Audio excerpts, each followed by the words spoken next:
कुछ जगह तीर्थ नहीं होती, वो इंसान के अंदर की अंधेरी गलियों को रोशन करती है। कैंची धाम कोई मंजिल नहीं, ये वो मोड़ है जहां इंसान खुद से मिल जाता है। कैंची धाम कोई चमत्कार नहीं है। चमत्कार तब होता है जब इंसान अपने अंदर झांक लेता है। श्रद्धा शोर नहीं करती, वो चुपचाप जिंदगी का बोझ हल्का कर देती है। जिस दिन तू जवाब ढूंढना छोड़ देगा, उस दिन तुझे रास्ता अपने आप मिल जाएगा। दुख भगवान नहीं देता, दुख वो आईना है जिसमें इंसान खुद को पहचानता है। मैं किसी को बदलने नहीं आया हूं, जो खुद चलकर यहां आया है वो पहले से ही बदलने को तैयार है। पापा की श्रद्धा केवल हनुमान जी में थी और लोगों का मानना है कि वही हनुमान जी के अवतार थे। अब यह बात कितनी सच है यह तो नहीं पता, पर कुछ लोग यह भी दावा करते थे कि उनकी परछाई में उन्हें कभी कभी पूंछ सा दिखाई देता था। पर बाबा ने कभी यह बातें स्वीकार नहीं की, यहां तक कि जब भी कोई उनके पैर छूने आता तो वे मना कर देते और कहते, पैर छूने ही हैं तो हनुमान जी के छुओ, मैं तो बस उनका एक साधारण सा भक्त हूं। नीम करौली बाबा की इसी सादगी को देखकर लोग उनके दीवाने हो जाते थे। तो चलिए अब हम जानते हैं उन कड़ियों को जो हनुमान जी और नीम करौली बाबा को जोड़ते हैं। लेकिन उससे पहले अगर आपको यह वीडियो अच्छी लग रही है तो इसे एक लाइक जरूर करें।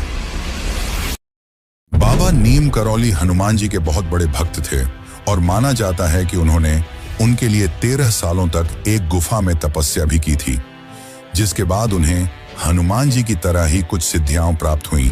इन सिद्धियों के बल पर वो एक ही टाइम में एक से अधिक जगह पर उपस्थित रह सकते थे। वो अपनी हाइट घटा या बढ़ा सकते थे, भविष्य देख सकते थे और लोगों के माइंड्स को पढ़ सकते थे। परंतु नीम करौली बाबा ने कभी यह बातें स्वीकार नहीं की, लेकिन उनकी कहानियां इतनी मशहूर हैं कि इन्हें झुठलाया भी नहीं जा सकता। तो चलिए हम उन्हीं कुछ कहानियों को जानते हैं। एक समय नीम करौली बाबा अपनी दाढ़ी बनवाने नाई के पास गए हुए थे। उस समय वह नाई काफी दुखी था। बाबा ने उससे पूछा कि क्या बात है, तुम दुखी क्यों हो? तब नाई ने दुख भरे स्वर में कहा, बाबा मेरा बेटा 3 दिनों से घर नहीं आया है। वह काम की तलाश में गया था और अभी तक उसका कुछ आता पता नहीं है। हमने सब जगह ढूंढ लिया पर उसका कहीं पता नहीं चला। इतना सुनते ही बाबा वहां से उठकर चले गए। नाई आश्चर्यचकित हो गया क्योंकि उनकी दाढ़ी अभी पूरी बनी नहीं थी। उनके दाढ़ी पर अभी भी साबुन की झाग लगे हुए थे। पर फिर 2 मिनट बाद बाबा वापस आ गए और अपनी दाढ़ी बनवाई। इसके बाद जब नाई अपने घर गया तो उसका बेटा घर वापस आ चुका था। यह देखकर वह खुश हो गया और पूछा कि कहाँ था इतने दिनों तक। तब उसके बेटे ने कहा कि पिताजी मैं काम की तलाश में काफी दूर निकल गया था और आखिर में देखा कि मेरे पास वापस लौटने के लिए पैसे ही नहीं थे। तभी एक बाबा आए मोटी चादर ओढ़े हुए, जिनके दाढ़ी के बालों पर साबुन लगी थी। उन्होंने मुझे पैसे दिए और तुरंत घर जाने को कहा। नाई समझ गया कि वह और कोई नहीं बल्कि नीम करौली बाबा ही थे। पर वह सोचकर भी हैरान था कि बाबा तो केवल 2 मिनट के लिए ही गए थे। आखिर इतने कम समय में इतनी लंबी दूरी कैसे तय की जा सकती?